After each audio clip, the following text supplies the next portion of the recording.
গল্পের শুরুতে আমরা মায়া নামের এক মেয়েকে দেখতে পাই, যে আগে সন্ন্যাসিনীর পোশাক পরত। এক তরুণ সঙ্গীতপ্রেমী ছেলের প্রতি আকৃষ্ট হয়ে ছেলেটির দৃষ্টি আকর্ষণ করার জন্য সে নিজের রক্ষণশীল পোশাক বদলে ফেলে। যখন ছেলেটি তার রুমের সামনে দিয়ে যায়, তখন সে ইচ্ছে করেই দরজাটা একটু ফাঁক করে রাখে। তারপর লাল রঙের আকর্ষণীয় পোশাক পরে তার সামনে নিজের রূপ ফুটিয়ে তোলে। এই দৃশ্য দেখে আরিয়ানের মন অস্থির হয়ে ওঠে, কিন্তু মনে পড়ে যায় এই নারী তো তার নতুন আসা শিক্ষক। তাই সে নিজের আবেগ দমন করে চুপচাপ সরে যায়। আরিয়ানের সেই কিছুটা বিচলিত চেহারা মায়ার চোখ এড়ায়নি। সে বুঝে যায় আরিয়ান ইতিমধ্যেই তার ফাঁদে পা দিয়েছে, আর এখন পরবর্তী পরিকল্পনা শুরু করার সময়।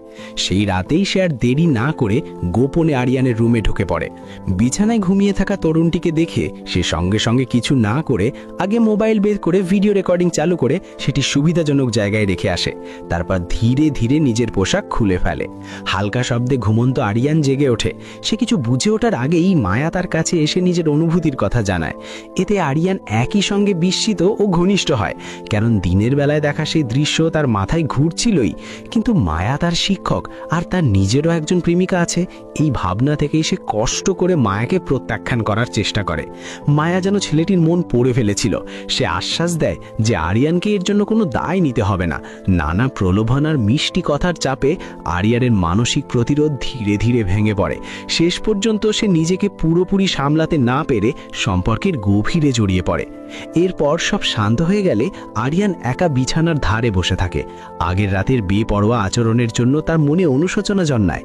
অপরাধ বোধ আর অস্বস্তি তাকে ভেতর থেকে কুঁড়ে কুঁড়ে খেতে থাকে। একটু বাইরে গিয়ে মন হালকা করবে ভেবেই উঠতেই মায়া তাকে ডেকে থামায়। মায়ের উষ্ণ আচরণের সামনে আরিয়ান কিছুটা ভীত ও অপ্রস্তুত হয়ে পড়ে। সে বুঝতে পারছিল না এখন তাদের সম্পর্ক কিভাবে সামলাবে। তাই সে কোনো রকমে একটা অজুহাত বানিয়ে দ্রুত মায়ের কাছ থেকে বিদায় নেয়। যদিও মায়া বুঝতে পারে আরিয়ানের আচরণে কিছু অস্বাভাবিকতা আছে, তবুও সে তেমন গুরুত্ব দেয় না, বরং আবার আরিয়ানের ঘরে গিয়ে আগের রাতের ঘটনাগুলো মনে করতে থাকে।